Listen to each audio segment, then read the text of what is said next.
and then we can respond to them all together. So, okay.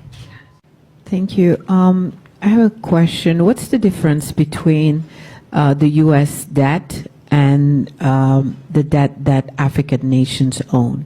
Because the U.S. debt doesn't keep the U.S. from being one of the leading powers of the world, but then African nations can't make it because of that debt that is strangling them. Should I talk? Okay. The first question is a very important question. What makes African and third world debt different from the American debt? Number one, America is never going to pay its debts. It doesn't have to. Its debts are in its own currency. We can simply print it. The African debt is not in its currency. The African debt is in U.S. dollars. Africa has to earn the U.S. dollars, and the only way it can earn the U.S. dollars is not to be assassinated for growing its own food and becoming independent and doing something that the United States does not like. The principle underlying the foundation of the World Bank, the International Bank for IBRD, research, the World Bank, is that no country should grow its own food. Africa and the third world should only grow export crops. To export, in order to have an oversupply of cocoa and other tropical raw materials, to keep down the price, they must buy their grain from the United States or Europe, so that if they do something that we don't like, we can do what America tried to do to China in the 60s. We can sanction them. We can say, we're going to starve you. We're going to not export any grain to you.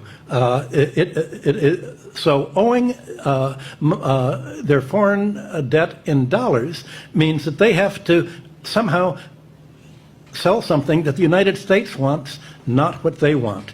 I think the most evil organizations in the world today are the World Bank and the International Monetary Fund. And my book, Super Imperialism, that I wrote in 1972, is all about that. The largest purchasers of the book were the Defense Department and the CIA.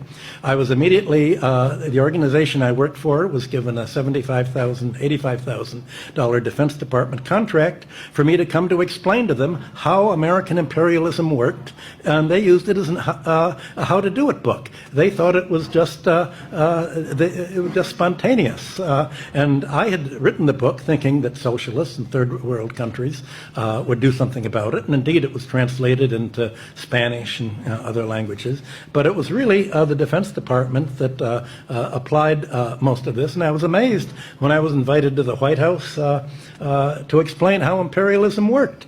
And my boss said, we've run rings around the British imperialists. This is how to do it. You make them owe the debts in your currency, not their own. You control their central bank and make them financially dependent on you, and then you've got a stranglehold for them. So certainly the third world countries should cancel the debts under the odious debt principle. I haven't been able to convince any of them to do it because they said if we do that, the CIA will kill us. So how do you break that cycle? That's a problem I've not been able to solve. Yeah. The other thing, when you were responding to the first question, there's also something we're suffering from in Africa, the devaluation of currency as another way of Devaluation of the currency. Oh, currency, yes. As a way of keeping us dependent continuously. That's a good point. When a country devalues a currency, what are they devaluing? Well, you know, there's a world price for grain, a world price for aluminum, a world price for raw materials. The only thing that they can really devalue is the price of their labor.